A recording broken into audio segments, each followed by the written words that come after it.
C'est une page de l'histoire ouvrière lorraine longtemps oubliée. De 1945 à 1950, plus d'un millier d'ouvriers vietnamiens ont été envoyés dans notre région par le gouvernement français afin de répondre à la demande de main-d'œuvre des nombreuses entreprises de Lorraine. Une mémoire enfouie qui ressurgit grâce à un documentaire que vous pourrez voir lundi prochain sur France 3. Sa réalisatrice et auteure Issetran est notre invitée. Bonsoir.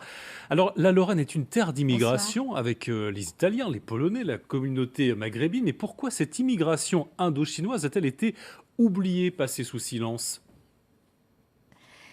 Tout simplement parce que personne n'en a parlé. Les gens concernés ont préféré oublier, s'en débarrasser. Je pense qu'ils voulaient protéger leurs enfants d'une image négative, celle de la France qui les a mal accueillis. Et puis souvent, c'est les petits-enfants qui ont besoin de savoir pour mieux se comprendre eux-mêmes. Alors, ils avaient un statut, il faut bien le préciser, particulier, hein.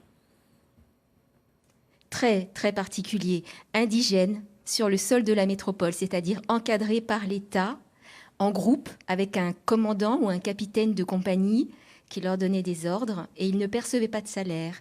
La plupart ont été réquisitionnés dans leur village, de force. Certains avaient 6 enfants.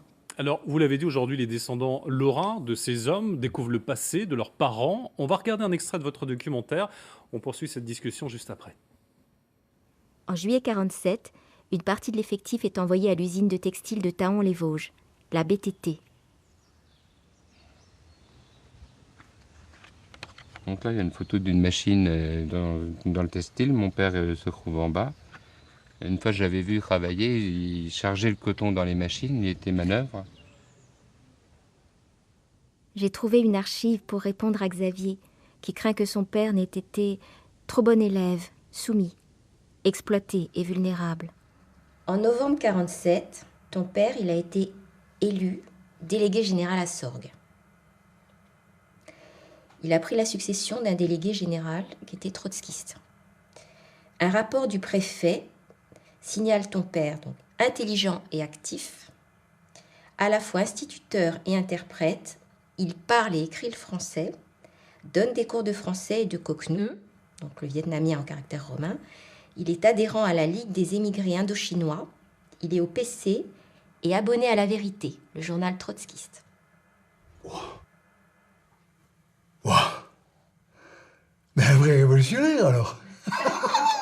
Waouh! Oh la vache! Alors on le voit, c'est un film d'histoire, mais on le voit aussi, il y a énormément d'émotions, des descendants qui découvrent leur passé.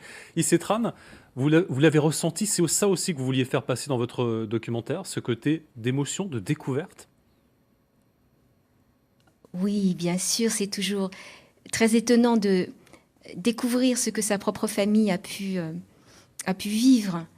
Et souvent, ils ne sont pas conscients eux-mêmes de ce que leurs parents ont apporté. Il y en a, par exemple, l'une qui est là ce soir, Joël. Son père a gagné plus de 300 trophées de pêche.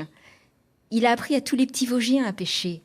Et voilà, c'est des gestes, un savoir de gestes qu'il connaissait. Il l'a simplement transmis. Il était analphabète. Il ne se rendait même pas compte de ce qu'il savait. Alors évidemment, oui, c'est très émouvant de se rendre compte Merci. tout Merci, simplement. Issetran. Voilà. Une histoire oubliée. Je vous invite vraiment à le voir dans son Merci. intégralité, ce documentaire, le vendredi 20 janvier à 20 heures au cinéma Palace, caméo Ariel Demès pour une avant-première, et sur notre antenne France 3 Lorraine lundi prochain, 23 janvier. Merci à vous. Et on- Merci.